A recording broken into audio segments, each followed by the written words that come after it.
不卖了，不卖了，都怎么了，小妹啊？了吧？咱家这么好的小黄鱼都卖不出去，那你肯定没介绍好呗。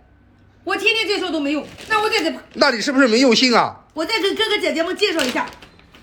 朋友们看一下，咱家香酥小黄鱼，特别香酥脆的这种啊，碎的连骨头都能吃啊，特别酥。